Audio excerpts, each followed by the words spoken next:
Era uma tarde comum e um religioso estava, mais uma vez, praticando os seus atos. 3 horas da tarde, certamente depois de ter ordenado os seus negócios, Cornélio está pronto para mais uma jornada de oração. Está em sua casa, certamente cercado dos seus, porque era um temente piedoso a Deus, e ele está orando. Ele está buscando, nesse momento, a presença de um Deus que supostamente ele conhece. Que supostamente ele sabe quem é. E ele está praticando todos os seus atos religiosos. E nesse momento, um anjo lhe aparece e diz: Cornélio, o Senhor tem visto a sua prática religiosa. O quanto você é um homem piedoso, temente a Ele, e que faz esmola, e de contínuo você ora, e o Senhor vê isso. O Senhor sabe disso. Mas só que está faltando alguma coisa, Cornélio. Está faltando aquilo que falta aos religiosos. Um encontro especial com o Senhor Jesus Cristo. O que muda de fato as nossas vidas não é quanto a gente tem a capacidade de ser religioso. É quanto de fato a gente entende a obra de Cristo e com isso nós podemos mudar a perspectiva da nossa vida. A exposição de Atos chega num ponto central. O capítulo 10 é o capítulo da virada da chave. Até agora, o evangelho não tinha saído das circunvizinhanças de Jerusalém. O evangelho ainda está restrito ao povo judeu. Lembre-se, Samaria é a divisão do reino do norte. É as antigas 10 tribos de Israel. O que tinha acontecido em Atos capítulo 2, tinha acontecido em Atos 8, mas somente em Samaria. Ou seja, ainda o evangelho não tenha saído do círculo dos judeus. Porque a Samaria antiga era a composição das 10 tribos de Israel. E as 2 que estavam em Jerusalém eram as tribos do sul e as 10 tribos do norte. Mas agora, pela primeira vez, o evangelho rompe as barreiras. O evangelho atravessa a cultura judaica. E agora vai alcançar novos povos. Atos 10 é um capítulo importantíssimo na exposição do livro de Atos. Aqui Deus não apenas salva um homem, mas redefine a identidade da igreja. Aqui não é questão de salvar Cornélio e sua família. Aqui não é uma questão de atender um religioso que não sabe quem é Cristo. Aqui é a mudança da história da igreja. Aqui é a perspectiva que agora nos define. Não mais dentro de uma cultura, não mais preso a um povo, mas agora as etnias, os povos, todas as línguas, tribos e nações serão alcançadas. E louvado seja o Senhor por isso. Porque de outra sorte, nós não estaríamos aqui. Você não estaria sentado neste banco. Essa igreja em Tampa não existiria. Uma igreja predominantemente brasileira, nos Estados Unidos da América, com culto em português. Você já parou para pensar nisso? Qual é a ideia disso? A ideia é que o evangelho é supracultural, que o evangelho é contracultural. O evangelho ele não se limita e nem, não tem dono. Ele é a expressão máxima do poder de Cristo atuando na vida da igreja hoje e para sempre. Esse é o poder do evangelho. Como Paulo explica em Efésios capítulo 2, desde o verso 12 ao verso 15, mas citando apenas o verso 14. Porque ele é a nossa paz, o qual ambos faz um e derrubou a parede de separação. Não existe mais divisão, o evangelho nos traz a paz e agora ele dissolve todo tipo de barreira, rompe completamente todo tipo de barreira que existe entre os povos. Somente o evangelho faz isso. Não tem ONU, não tem instituição política, não tem governante político, não tem governante humano que faz o que o evangelho fez, unir povos de todas as raças, tribos e nações. Somente o Evangelho faz isso. Deus soberanamente removeu as barreiras religiosas e culturais e espirituais para salvar pecadores e formar um só povo em Cristo Jesus. Agora o Evangelho não é mais usado apenas para alcançar aquele povo que foi escolhido no passado, os judeus. Agora o Evangelho é usado para atingir todas as nações. Esse é o poder de Cristo operando através da sua igreja. Então vamos à exposição do texto hoje. Como eu prometi aos irmãos, eu vou lendo bloco por bloco e a gente vai fazendo a exposição. Primeiro bloco, primeira grande divisão que está aí, é que Deus prepara o pecador. Deus, quando quer salvar alguém, Ele prepara o pecador. Ele prepara o coração do pecador. Ele muda a disposição da alma do pecador. Ele muda com o seu Santo Espírito o entendimento. Ele abre os ouvidos. Ele tira as escamas dos olhos. Ele prepara o pecador. O texto diz que a cena ocorre em Cesareia. Cesareia era conhecida originalmente como a torre de estratos de César Augusto. Era uma cidade que fazia vitrine ao culto do imperador. César Augusto tinha dado a Herodes essa cidade, o grande Herodes, que perseguiu Cristo, que tentou matá-lo ainda quando ele era um infante. Por seu turno, Herodes queria agradar a César Augusto e deu à cidade o nome de Cesareia. Cesareia ficava a norte de Jerusalém, aproximadamente uns 50 quilômetros, e ela ficava ao norte de Jerusalém, e Herodes construiu um anfiteatro e um teatro para apresentações públicas, pista de corrida, palácio, equaduto e um magnífico porto. Era uma cidade extremamente desenvolvida. Então nós não estamos falando de qualquer cidade. Estamos falando de uma cidade onde a cultura já era mista. Já existia uma multiculturalidade ali. Tanto é que Cornélio está lá, defendendo os interesses de Roma e mora naquela cidade. E quem é Cornélio? O texto diz, centurião romano. Geralmente um centurião romano, ele comanda centurião, por causa de 100 homens, aproximadamente.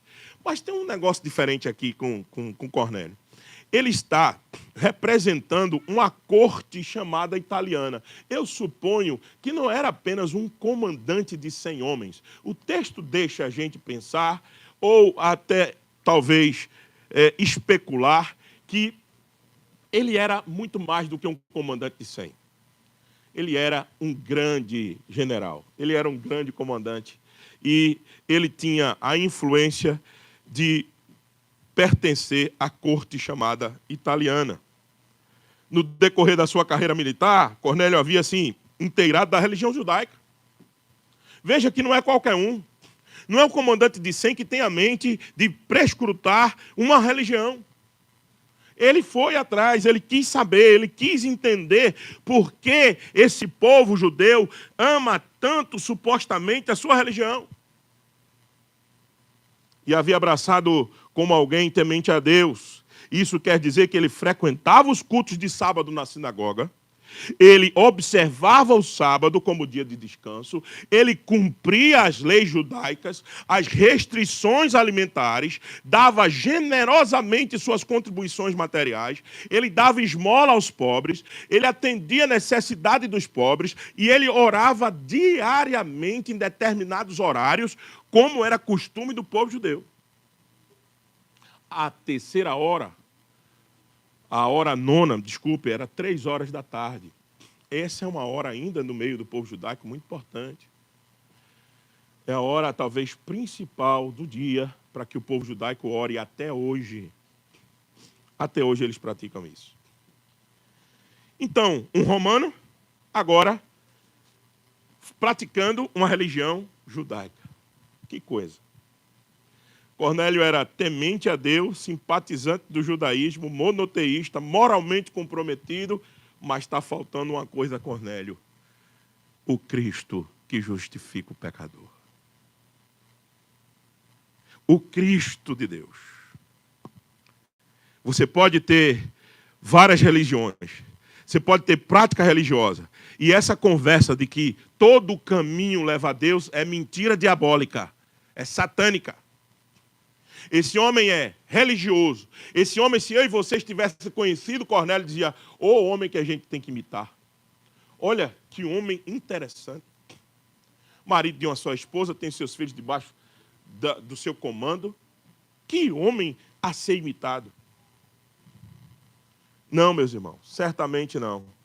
Tanto é que veja o verso 3. Esse homem observou claramente, durante uma visão, cerca da hora nona, 3 horas da tarde, um anjo de Deus, que se aproximou dele e lhe disse, Cornélio, este fixando nele os olhos e possuído de temor, perguntou, o que é, Senhor? E o anjo lhe disse, as tuas orações, as tuas esmolas subiram para a memória diante de Deus. Agora, envia mensageiros a Jope e manda chamar Simão, que tem por sobrenome Pedro. Ele está hospedado com Simão, curtidor, cuja residência está situada à beira-mar. Logo que se retirou, o anjo que lhe falava chamou 2 dos seus domésticos e mandou um soldado piedoso dos que estavam a serviço. E, havendo-lhes contado tudo, enviou a Jope. Deus está preparando o pecador. Interessante que quando o anjo do Senhor aparece a Cornélio, ele não fala nada sobre Cristo. Ele não está preocupado em anunciar a mensagem ainda, porque virá um, que é Pedro, que anunciará Cristo como ele deve ser anunciado. Mas neste momento, nesta hora, o anjo está apenas preocupado em conduzir Cornélio a Pedro, para que, de fato, ele possa encontrar-se com Cristo. O mesmo texto que citei há pouco é o texto paralelo de Atos 10, é Efésios, pode marcar aí nas suas anotações, Efésios, capítulo 2, verso 2 ao 15, é o texto espelho de Atos 2. Efésios 12 diz assim, estavas sem Cristo, sem esperança, sem Deus no mundo. Essa era a condição de Cornélio. Por mais atos religiosos que ele praticasse, ele estava sem Cristo, sem esperança e sem Deus no mundo.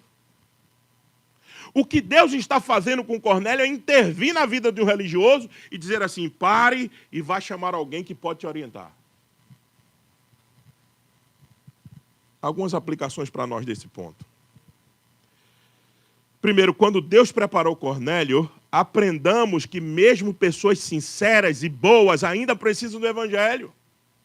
Nunca devemos presumir que alguém é bom demais para precisar de Cristo. Uma tia nossa, um tio nosso, uma avó, uma mãe, um pai. Não, eles são gente boa. Eles não precisam ouvir o Evangelho. Não, essas pessoas é quem precisa ouvir o Evangelho. Porque elas estão escudadas na sua falsa religiosidade. O que vai acontecer com elas, se elas partirem desse mundo, elas não se encontrarão com Cristo, mesmo boa como elas são. Mesmo praticando todo tipo de esmola, mesmo praticando todo tipo de bondade. Vocês entendem, a nossa responsabilidade é pregar indistintamente a qualquer pessoa que ainda não confessou Cristo como Salvador. Sendo ela boa ou ruim. Essa é a missão da igreja. Essa é a missão que Pedro vai sair de Jope, andar 48 quilômetros aproximadamente, e chegar até Cornélio. Pedro vai andar 2 dias para anunciar o Evangelho. Ou seja, moralidade não salva ninguém. Você pode pagar seus impostos. Você pode cumprir toda a regra. Você pode cumprir com tudo. Com até as exigências do governo americano. Mas se você não se encontrar com Cristo de fato, toda a sua obra é vã. Religiosidade não salva ninguém. Generosidade não salva ninguém. Dar esmola não salva ninguém. Ser pessoas que sabem tratar umas às outras não salva ninguém. Essas coisas são boas, são, mas elas não garantem a salvação de ninguém. Deus vê suas obras, sim. Deus viu as obras de Cornélio, sim. Mas Deus exige sua fé em Cristo. É isso que ele está exigindo de Cornélio. Deus vê as obras. mas exige fé. Sem Cristo não há absolutamente salvação. E o segundo bloco de texto nessa passagem é o que está no verso 9 ao 23. Queria chamar a sua atenção para ler o segundo bloco. A gente ainda não leu hoje esse segundo bloco. Veja o que acontece no dia seguinte. No dia seguinte, indo eles de caminho e estando já perto da cidade, subiu Pedro ao eirado, por volta da hora sexta. Lembre-se, a hora nona é 3 horas da tarde, a hora sexta no calendário judaico é meio-dia. Ele subiu na hora sexta, e estando com fome, a fim de orar, verso 10. Estando com fome, quis comer, mas enquanto lhe preparava a comida, sobreveio uma êxtase. Então viu o céu aberto e descendo um objeto como se fosse um grande lençol, o qual era baixado à terra pelas 4 pontas, contendo toda a sorte de quadrúpedes, répteis da terra e aves do céu. E ouviu-se uma voz que se dirigia a ele: levanta, Pedro, mata e come. Mas Pedro replicou: de modo nenhum, Senhor. De modo nenhum. Porque jamais comi coisa comum e imunda. Segunda vez a voz lhe falou: ao que Deus purificou, não consideres comum, Pedro. Sucedeu isto 3 vezes, e logo aquele objeto foi recolhido ao céu. Enquanto Pedro estava perplexo sobre qual seria o significado da visão, eis que os homens enviados da parte de Cornélio, tendo perguntado pela casa de Simão, pararam junto à porta e, chamando, indagavam se estava ali hospedado Simão, por sobrenome Pedro. Enquanto meditava Pedro acerca da visão, disse-lhe o Espírito: estão aí 2 homens que te procuram. Levanta-te, pois, desce e vai com eles, anda nada duvidando, porque eu os enviei. E descendo Pedro para junto dos homens, disse: aqui me tendes, sou eu a quem buscais. A que vieste? Então disseram: o centurião Cornélio, homem reto e temente a Deus, e tendo bom testemunho de toda a nação judaica, foi instruído por um santo anjo para chamar-te à sua casa e ouvir as tuas palavras. Pedro, pois, convidando-os a entrar, os hospedou, e no dia seguinte levantou-se e partiu com eles. Também alguns irmãos do que habitavam em Jope foram em sua companhia. Cornélio obedece. Mas por que Cornélio obedece? Porque Pedro precisa ser confrontado. Deus prepara o pecador, essa é a dinâmica da salvação. Deus prepara o pecador e confronta o pregador. Deus prepara os ímpios e confronta a igreja. Deus prepara o ambiente e os corações, mas a igreja tem que quebrar os seus preconceitos. Essa é a dinâmica do texto. Está aqui um apóstolo, cheio de suas presunções. Está aqui um apóstolo, cheio de seus preconceitos. O apóstolo Pedro é puramente judeu, raça pura judaica, e agora está dizendo assim, diante de uma visão que Deus lhe dá, ele está dizendo assim: de forma nenhuma, Senhor, eu posso comer esses tipos de animais. Só que ele não estava entendendo ainda que aquele lençol cheio de animais impuros não era a representação de comida, mas era a representação de pessoas. O lençol falava de gente de todos os tipos, de todas as línguas, de todos os povos, de todas as raças. E Pedro precisa quebrar definitivamente o conceito que ele tem, que a salvação só é mente para judeus. Mas ele precisa entender que a salvação é de todos os povos. É por isso que a gente diz que a dinâmica da salvação é: prepara o pregador e confronta, prepara o pecador e confronta o pregador. Nós precisamos ser confrontados. A gente ainda escolhe a quem vai pregar. A gente ainda diz assim: aquele meu colega de trabalho não serve para ouvir o evangelho, porque ele é muito ímpio. Eu não vou fazer um esforço para ganhar tampa, se tampa não quer ser alcançada. Isso é preconceito nosso. Nós precisamos ser confrontados por esse evangelho que diz assim: ninguém pode ser excluído da oportunidade de ouvir a palavra do Senhor. Ninguém. Absolutamente ninguém. Então é por isso que a gente precisa entender que a visão do lençol para Pedro é muito mais do que ele comer coisas imundas. De matar e comer coisas imundas. Pedro conhece as Escrituras, mas sua prática ainda é muito limitada à tradição cultural. Pedro ainda está com a cabeça em Levíticos capítulo 11. Que existe uma lei estabelecida em distinção entre os animais puros e impuros. Mas isso era uma separação que Deus utilizava, era um recurso pedagógico para separar Israel das demais nações. Esse é um recurso pedagógico para ensinar a santidade. Era um período da lei. A lei era dada para que Israel se comportasse no meio dos outros povos como nação santa, povo propriedade exclusiva de Deus. Então, por isso que Deus dizia, não coma certo tipo de animais. Para que vocês, para quê? Porque esses animais iriam matá-los? Não, é para que vocês sejam um povo que me obedece. Quando eu digo coma, vocês comam. Quando eu digo não coma, vocês não comam. Era muito mais acerca de leis, de ordenanças, de obediência, do que propriamente uma dieta. Alguém já disse que a lei parece apontar para uma dieta rígida que Deus gostaria que o seu povo fizesse. Não. A dieta da lei é simplesmente a expressão da obediência do povo do Senhor. O que é gostoso de comer pode ser deixado de lado quando Deus diz, não coma. Não é o pecado em si do alimento, mas é o nosso compromisso com a obediência. É isso que a lei de Levítico e toda a lei, ela estava querendo apontar. Por isso que Jeremias, capítulo 7, verso 22, Deus diz, eu nunca disse a vocês nada sobre sacrifícios e holocaustos. O que eu disse a vocês era para saber se vocês são meu povo e eu sou o Deus de vocês. A ideia é essa.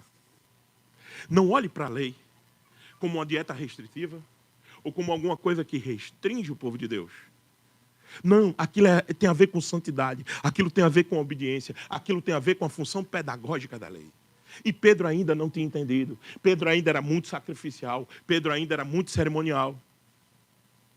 Por isso que quando o lençol desce, aparece cheio de quadrúpedes, de répteis, ele diz, de jeito nenhum, eu nunca comi isso não, Senhor. Eu nunca comi isso aí, de jeito nenhum que eu toco nisso.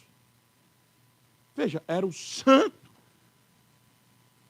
Era o anjo enviado do Senhor, era uma visão que ele tinha tido. Veja, a êxtase aqui, o termo êxtase, não é que Pedro tinha entrado em algum tipo de transe e tinha perdido o controle, não, porque o verso 11 imediatamente corrige esse tipo de ideia. Então, viu o céu aberto e descendo um objeto como se fosse um grande lençol. O que Pedro está tendo não é um êxtase desordenado. O que Pedro está tendo é uma visão que vem da parte do Senhor.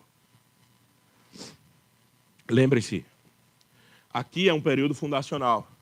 Aqui é um período ainda que coisas extraordinárias estão acontecendo. Não que coisas extraordinárias não aconteçam hoje. Mas coisas que não acontecem hoje aconteceram no período fundacional. Visões. Agora a gente vai ver o Pentecoste que acontece daqui a pouco no outro bloco. Muitas coisas aconteceram aqui. Porque era um período fundacional da igreja. A igreja ainda estava sendo ajustada, principalmente quando a gente vê um exemplo desse como o de Pedro. Portanto, meus irmãos, o que Pedro está dizendo é que o anjo tem que insistir, ou o Senhor, melhor dizendo, tem que insistir 3 vezes com ele. E observe, veja o verso 14, mas Pedro replicou, de modo nenhum, porque jamais comi coisa alguma comum e imunda. Segunda vez a voz lhe falou, que Deus purificou, não consideres comum, impuro. A criação do Senhor é para ser desfrutada pelos homens. Então não tem nada de impuro, incomum. O que a lei estava fazendo, como eu disse, era um teste de obediência. Não era necessariamente que as coisas que Deus tinha criado eram impuras, mas Pedro precisa ser combatido. E eu queria que você parasse um pouquinho e visse o verso 16. Sucedeu isto por 3 vezes. Logo, aquele objeto foi recolhido ao céu. Por que 3 vezes?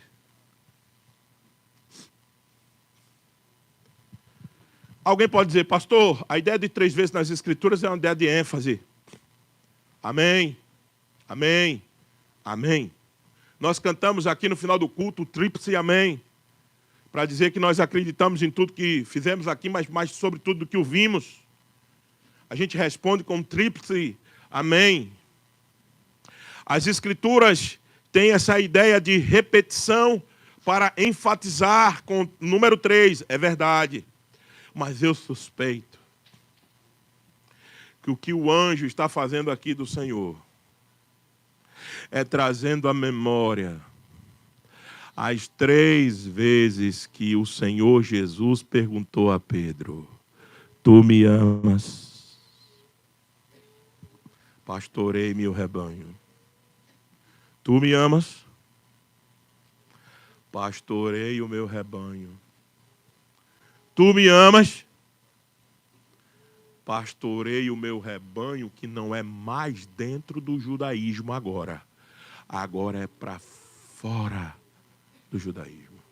Pastorei o meu rebanho. O verso 16 para mim é um lembrete a Pedro do que Cristo tinha dito a ele. Você sabe o que tem que fazer, então faça. O pregador está sendo preparado. Aplicações desse ponto para nós. Nós não podemos limitar a graça de Deus por causa da nossa tradição. Nossa tradição é coisa boa. Nossa herança teológica é coisa boa. Nossa forma de ser, e a gente tem uma forma de ser, o nosso presbiterianismo aqui, especificamente para a Tampa BPC, é uma forma boa. Agora, jamais essa tradição, essa forma que é boa, que é bíblica, pode engessar a pregação do Evangelho. O Evangelho é para todos, não há barreira, nenhuma distinção. Nós temos que quebrar todas as barreiras para anunciar o Evangelho. Nossa tradição reformada é importante, nossa exegese bíblica é importante, nossa forma de governo é muito importante, tudo isso é muito importante, a gente tem um valor, a gente tem um carinho por isso, porque a gente entende que isso é bíblico. Agora, essas coisas não podem engessar a pregação do Evangelho. Se eu tiver que me juntar com alguém de outra tradição para que o Evangelho vá mais longe, eu vou dar a mão com essa pessoa e nós vamos até lá. Nós temos que entender isso. É isso que Pedro precisa ser preparado e nós também. A igreja precisa ser preparada com isso. Nós precisamos pregar em todos os lugares desta Tampa Bay. Nós precisamos ir aos mais altos e os mais baixos socialmente, economicamente, politicamente. Nós precisamos ir. Deus não apenas salva, mas corrige a gente. A igreja está sendo corrigida para entender que o Evangelho supra todo tipo de cultura. Quando Deus confrontou a Pedro, vemos que até nós crentes podemos ter preconceitos. Precisamos deixar Deus derrubar qualquer barreira que nos impede de alcançar certas pessoas. Pergunte a você mesmo, agora, nesse momento, há alguém que eu, sem querer, considerei fora do alcance? Quem foi que você já considerou fora do alcance? Quem foi? Talvez aquele seu tio. Talvez aquela sua tia. Talvez aquele primo que agora está nas drogas. Talvez aquele filho que está fora dos caminhos. Nós não podemos ter alguém que esteja fora do alcance do Evangelho. Nós não podemos isso. Deus precisa confrontar a gente para que a gente entenda que ninguém está fora do alcance. Terceiro bloco de texto, verso 24 ao 43. Veja, acompanhe a leitura. No dia imediato, veja que a divisão do texto é muito tranquila, né? Primeiro aparece a história de Cornélio, o verso 9 diz, no dia seguinte, e agora outra divisão, no dia imediato. Fácil de você entender as divisões do texto. Verso 24. No dia imediato, entrou em Cesareia. Cornélio estava esperando. Quem entrou em Cesareia? Pedro, obviamente. Cornélio estava esperando por eles, tendo reunido seus parentes e amigos íntimos. Aconteceu que, indo Pedro a entrar, lhe saiu Cornélio ao encontro e, prostrando-se-lhe aos pés, o adorou. Veja o que Cornélio faz. Veja como a teologia de Cornélio é ruim. Veja como Cornélio é um religioso apenas que não se encontrou com Cristo. Quem se encontra de verdade, verdadeiramente com Cristo não se prostra diante de homem nenhum. Quem se encontrou verdadeiramente com Cristo não se dobra diante de ninguém. Respeita as pessoas, honra as pessoas, mas não faz um ato de adoração. Cornélio se ajoelha e quer adorar Pedro. Mostra que a sua religiosidade é só apenas uma religiosidade que não tinha se encontrado com Cristo ainda. Veja, ele se dobra e se prostra. Mas Pedro levantou dizendo, ergue-te, que eu também sou homem. Pedro, com a visão correta nesse momento, disse, levante-se. Não me adore não, que eu sou homem como você. Falando com ele, entrou, encontrando muitos reunidos ali, a quem se dirigiu dizendo, vós bem sabeis que é proibido a um judeu ajuntar-se ou mesmo aproximar-se a alguém de outra raça. Veja, o que é que Pedro está dizendo? A teologia dele, a tradição dele, o background religioso dele. Vocês sabem que eu estou me arriscando aqui, vindo aqui onde está vocês. Um judeu não pode estar num ajuntamento desse. Cheio de impuro, cheio de gente impura. Mas Deus me demonstrou que a nenhum homem considere eu comum e imundo. Olha Pedro entendendo a lição. Eu considero vocês, a minha tradição considera vocês impuros. Mas Deus está me ensinando que vocês não são impuros nem comuns. Por isso, uma vez chamado, vim sem vacilar. Pergunto, pois, por que razão me mandaste chamar, Cornélio? Veja o verso 19. Desculpa, verso 30. 29 não, 30. Respondeu Cornélio. Faz hoje 4 dias que por volta desta hora estava eu observando em minha casa a hora nona da oração. E eis que se aproximou diante de mim um varão de vestes resplandecentes. E disse, Cornélio, a tua oração foi ouvida e as tuas esmolas lembradas na presença de Deus. Manda, pois, alguém a Jope a chamar Simão por nome Pedro. Assim achava-se este hospedado em casa de Simão Curtidor, à beira do mar. Portanto, sem demora mandei chamar-te, e fizeste bem em vir. Agora, pois, estando todos aqui, na presença de Deus, prontos para ouvir tudo o que o Senhor foi ordenado o que te foi ordenado da parte do Senhor. Então falou Pedro dizendo, reconheço por verdade que Deus não faz acepção de pessoas. Ah, Pedrão está começando a entender. Ah, Pedrão chega na casa e se encontra com um homem religioso que se dobra aos seus pés. Ele manda que um homem se levante. Quando ele, o que foi que tu mandaste chamar? O que foi que tu mandaste fazer? Quando ele adentra o recinto, um grupo de pessoas esperando ouvir a palavra de Deus. Pedrão diz assim, agora eu estou entendendo que esse Deus, esse grande Deus, ele não faz acepção de pessoas, ele é Deus de todos os povos. Pedro agora está entendendo aquilo que o salmista Davi expressou em Salmo 67. Louvem-te os povos, ó Deus, louvem-te os povos todos. Meus irmãos, enquanto a gente não tiver essa visão, nós não estamos fazendo a missão da forma correta. Enquanto a nossa visão for míope, pequena, tacanha, apenas olhando aqui para dentro, sem entender que a missão é feita de forma concomitante, é Tampa, é Flórida, é Estados Unidos, é o Brasil, é o mundo, é Nepal, é todos os confins da terra simultaneamente. Você precisa entender a dinâmica. Eu preciso entender a dinâmica. Eu não posso querer que Tampa cresça em detrimento de Orlando, ou Orlando cresça em detrimento de Tampa. Não, eu quero que todos cresçam. Porque essa é a força do Evangelho para chegar mais longe.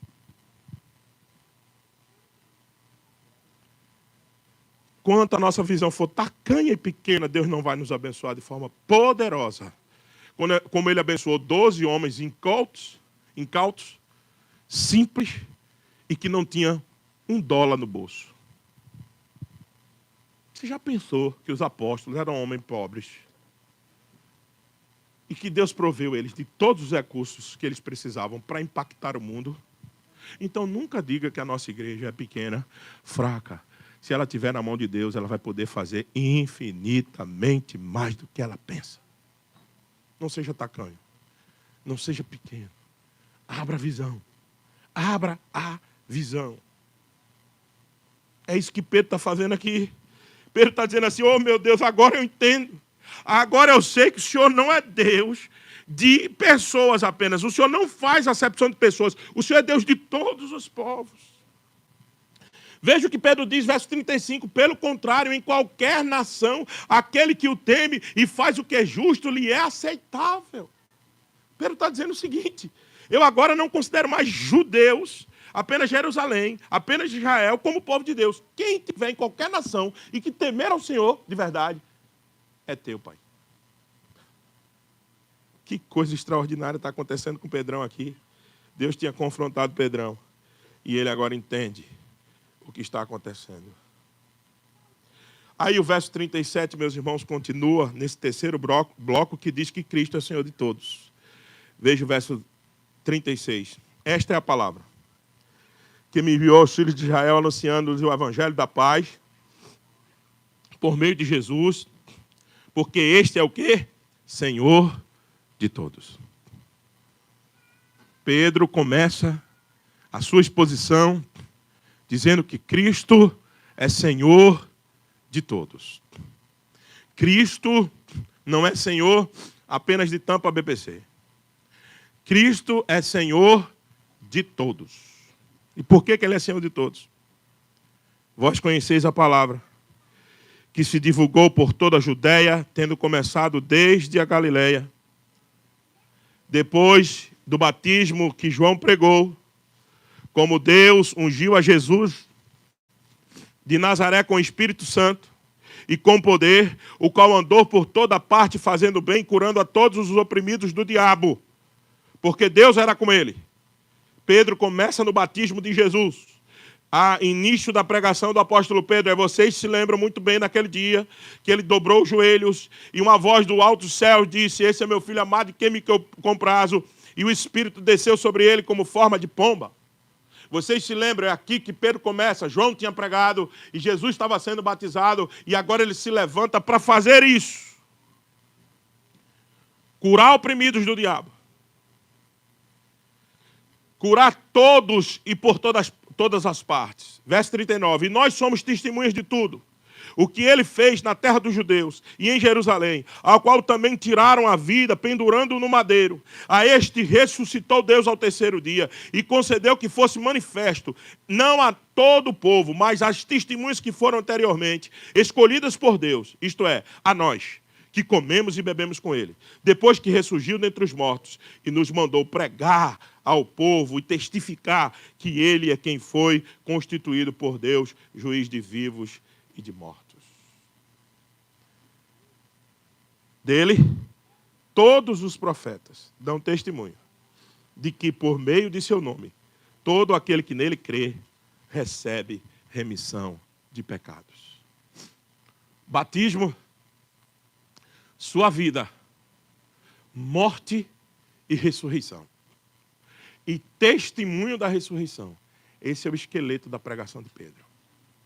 Batismo, vida, morte, ressurreição e testemunho dessa ressurreição. Foi isso que ele pregou na casa de Cornélio. Meus amados irmãos, Efésios 2, texto paralelo de Atos 10, nunca esqueça disso. Diz assim, de ambos Deus fez um, criando em si um novo homem, o corpo de Cristo. Cristo não apenas salva os indivíduos, ele cria um novo povo. Cristo é juiz de vivos e de mortos. Veja, no verso 42 diz assim: e nos mandou pregar ao povo, testificar que ele é quem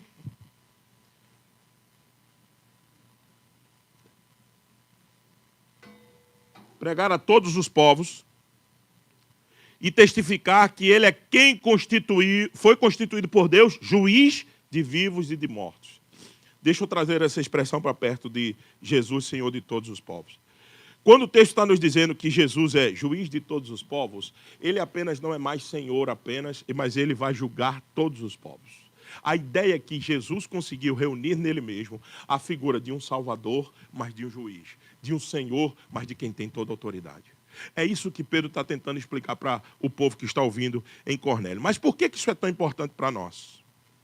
Porque esse é o centro da missão. O centro da nossa missão não é a cultura, é Cristo. O centro do Evangelho não é... O Evangelho não muda de conformidade ao público. O público muda porque Cristo é Senhor e juiz de todos os povos, de todos os lugares, de toda a terra. Preste atenção numa coisa.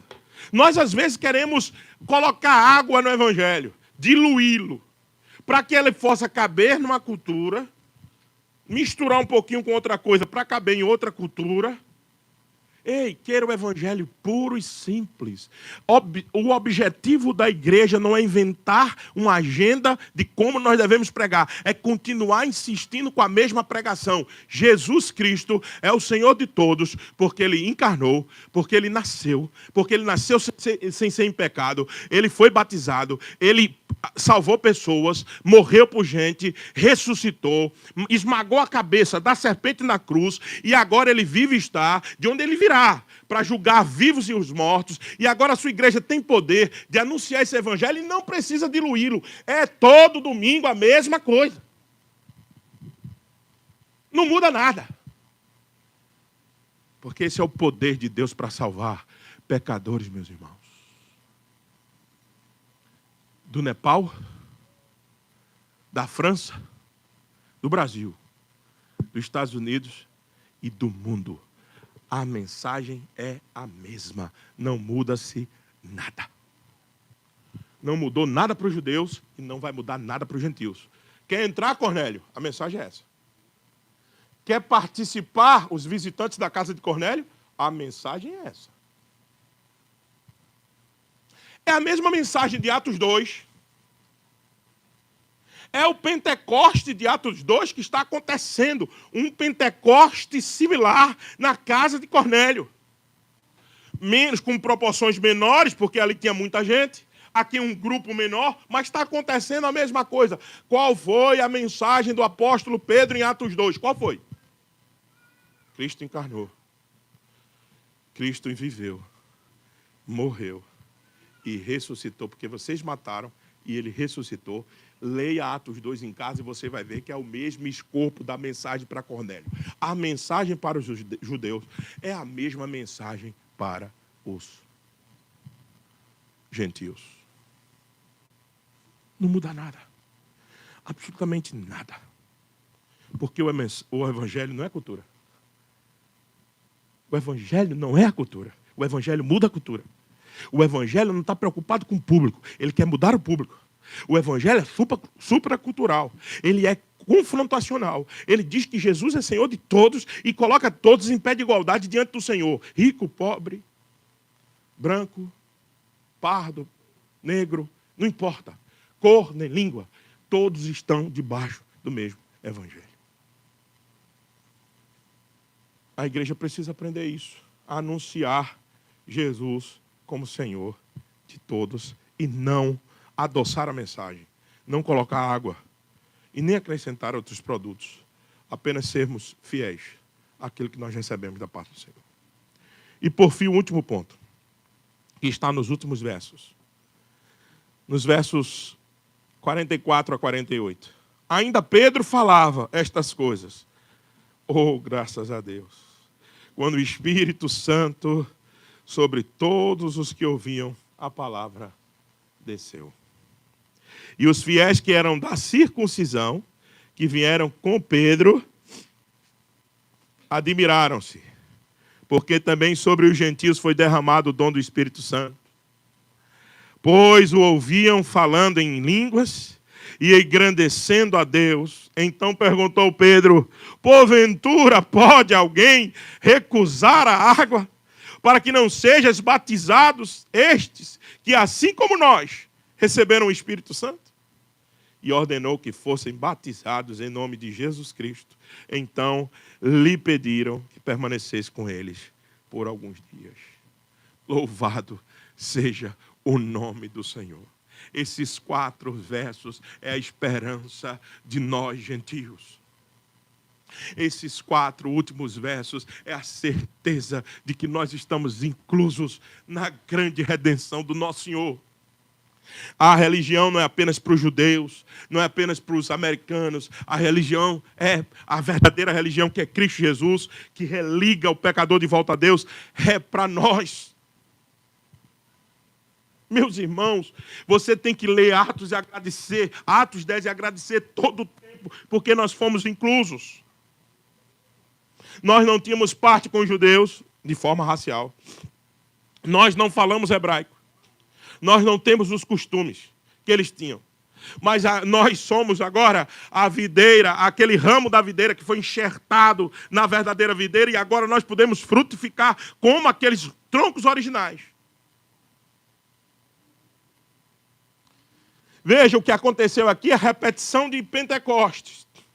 Os judeus receberam o Espírito Santo, nós os gentios também. Os judeus receberam a palavra, nós recebemos também. Os judeus falaram em outras línguas, nós falamos também. Mais uma vez, reforçando aquilo que a gente já disse anteriormente. Aqui não é manifestações de dons extraordinários. Aqui é período fundacional, é a fundação da igreja. Então, para que não tenhamos dúvidas, aconteceu a mesma coisa em Atos 2, que aconteceu a mesma coisa em Atos 8, quando os samaritanos foram inclusos, e aconteceu a mesma coisa em Atos 10. E vai acontecer as mesmas coisas com os discípulos de João em Atos 14. Por que está repetindo-se aqui os dons de língua? Para dizer que a igreja tem que continuar falando em línguas? Não. Para dizer que o mesmo evento que salvou judeus, salva os gentios, para que de 2 povos agora foi se tornado um. Antes do batismo, eles receberam o Espírito Santo de Deus. O que também aponta que nós precisamos da obra do Espírito primeiro em nós, para depois sermos batizados. Nós somos batizados porque o Espírito atuou em nós primeiro. Nós não somos batizados com o Espírito Santo depois. Nós somos batizados na água, porque o Espírito fez o trabalho antes. Isso é a palavra de Deus. Aplicação desse ponto para nós. Quando o Espírito desceu sobre os gentios, antes do batismo, isso confirma que a salvação é totalmente pela graça. Eles não respondem positivamente à palavra que estão ouvindo por causa dos sua própria religiosidade, porque Cornélio era um cara religioso, não. Deus estava preparando o pecador, preparou o pregador, lembre-se, e mandou a mensagem. A mensagem central é essa, que Jesus Cristo é Senhor. E agora o que é que Deus está fazendo nesse 4º ponto? Confirmando a salvação. Porque Deus é quem confirma. Deus prepara o ambiente, Deus envia o pecador e prepara o coração para que seja confirmada a salvação. Jamais devemos impor exigências externas, nenhuma tradição, nenhum obstáculo. O Espírito traz as pessoas para a família de Deus pela somente fé em Jesus Cristo, e nós devemos acolhê-las como Deus faz. A gente tem um problema em nós, muitas vezes, de acolhimento. A gente não se abre de primeira, e alguém disse que isso é prudência. Verdade. A gente quer ver a fé sendo comprovada. Mas isso não pode servir de desculpa para que o acolhimento da gente seja pífio. Seja fraco. Ou porque você quer fazer seleção de pessoas aqui dentro. Porque você quer se afeiçoar a mais determinado grupinho aqui dentro. Aqui não existe grupos. Aqui existe o corpo de Cristo. E na hora que duas pessoas aqui dentro, ou três, se levantam para maquinar coisas contrárias ao corpo, saiba, vocês estão pecando contra o corpo de Cristo. Porque o caminho certo é que nós, como corpo, cuidemos um dos outros. Foi isso que o Evangelho ensinou a Pedro. Pedro queria abraçar Cornélio? De jeito nenhum. Pedro queria que Cornélio e todos os seus amigos pertencessem ao corpo de Cristo? De jeito nenhum. Mas Pedro aprendeu que Deus não faz. Então precisamos vencer nossos conceitos limitantes e entender que Deus atua de várias formas, de várias maneiras. Deus não vai atuar na tua maneira pequena e tacanha, porque você gosta de organizar assim ou assado. Ele vai rasgar todo o teu projeto e faz da maneira dele. Ele sempre fez assim. Ninguém mandou em Deus até hoje. Você e eu só temos que estar sensíveis para entender qual é a dinâmica que ele quer fazer aqui. E não estou chamando ninguém a responsabilidade. Nós estamos chamando as pessoas a entenderem definitivamente que Deus age de forma muito mais superior e muito mais indizível do que eu e você podemos medir ou fazer ou encaixar Deus numa caixa e dizer, faça assim sempre. Nós estamos sendo impactados porque Deus destruiu a caixa de Pedro. Deus rasgou o modelo de Pedro. Pedro queria todo mundo na caixinha. Não coma determinada comida. Se eles não se consideram, eu não estou perto deles. Tem que se considerar. Não pode comer porco. Se comer porco, está fora. E nós ficamos criando regras e modelos entre nós que o Evangelho não colocou. E a gente impede do Evangelho chegar mais longe. Nós é que limitamos muitas vezes a capacidade de alcance do Evangelho. Por favor, vamos amadurecer. Precisamos crescer e entender que Deus tem poder para fazer infinitamente mais do que pensamos ou imaginamos. Não limite a atuação do Evangelho de Cristo.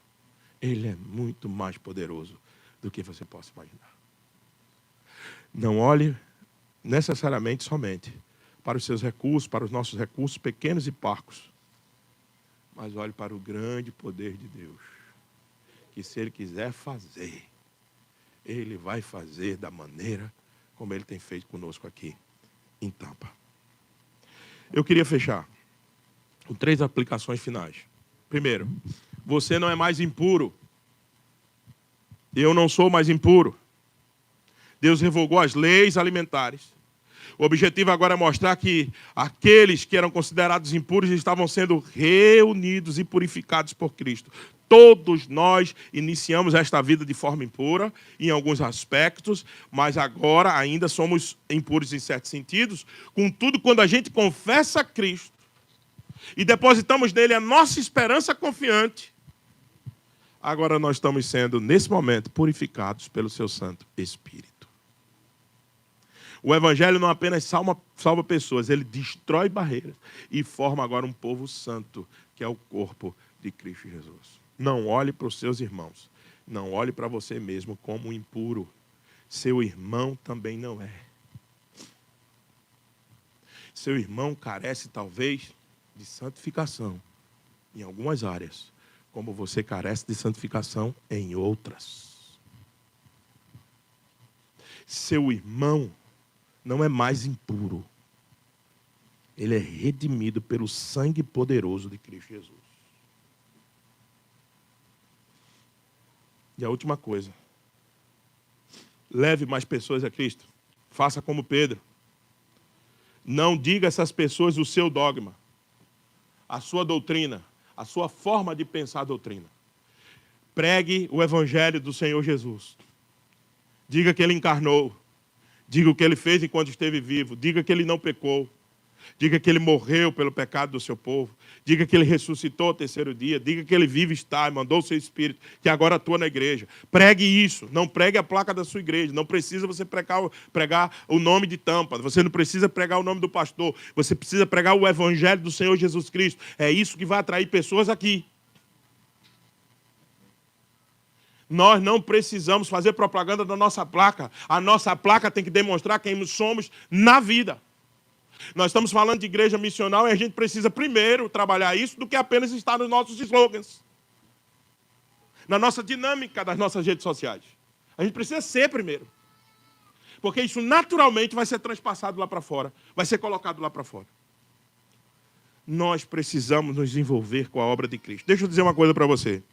Talvez você esteja preocupado agora, nesse exato momento. Eu quero encerrar com isso, queria chamar a sua atenção. Talvez você esteja preocupado agora se você deve ficar nesse país ou ir embora. A gente luta com isso todo o tempo no contexto migratório. É ou não é? Eu luto com isso desde o dia que cheguei aqui. Se é para a gente ficar ou ir embora. Deixa eu tentar trocar a sua preocupação, sugerir que você troque a preocupação. Deus vai te levar ou vai te deixar. Isso não importa mais. O que importa é que a gente tem que estar envolvido com essa missão aonde quer que a gente esteja, meus irmãos. Porque é isso que dá sentido à nossa vida. A gente não organiza primeiro a nossa vida para depois fazer a missão. Nós estamos perdendo tempo. Eu não vou mais me envolver muito com a igreja mais não, porque eu estou indo embora. Você já foi? Deus já lhe mandou? Então, se não, se envolva. Se envolva com a missão, faça a missão. É isso que Ele te chamou para fazer. Senão você nunca tem vida, você vai ter vida dupla e nenhuma. Uma vida aqui e outra no lugar que você acha que vai. E você nunca se envolve, você nunca se dá, você nunca se entrega. Você está perdendo o seu tempo e a vida passa muito rápido. A única coisa para aqueles que foram chamados em Cristo Jesus é que eles têm que estar envolvidos com a missão. É a única coisa que nos salva, que dá sentido. Esse mundo é louco. Esse mundo está em queda, esse mundo é frívolo, esse mundo é repetição, é um loop constante de trabalho e descanso, e nós ficamos nessa loucura, querendo alguma coisa, quando conquistamos já desistimos, queremos a outra. O que deve mexer com a gente é a missão. O que deve fazer a gente perder o sono é quanto nós estamos pregando o Evangelho. Porque isso é que dá sentido a gente, senão essa vida é louca demais, não tem sentido nenhum. A gente tem que sonhar com mais gente. A gente tem que sonhar com mais campo. A gente tem que sonhar com mais pessoas. É isso que faz da gente não enlouquecer. Porque de outra sorte, quando a gente ficar pensando só em trabalho, é o que eu tenho que guardar por causa do documento. O que eu tenho que fazer. Ei, você não está percebendo que você está perdendo sua vida? Ei, você não está percebendo que ela está indo embora dentre os seus dedos? Você não vive nem aqui nem lá. Presta atenção, para com isso. Vive aqui, se entrega aqui, se dá aqui. E quando eu falo aqui, é no lugar que você está. Não estou falando só da igreja de Tampa, não. Onde Deus te pôs.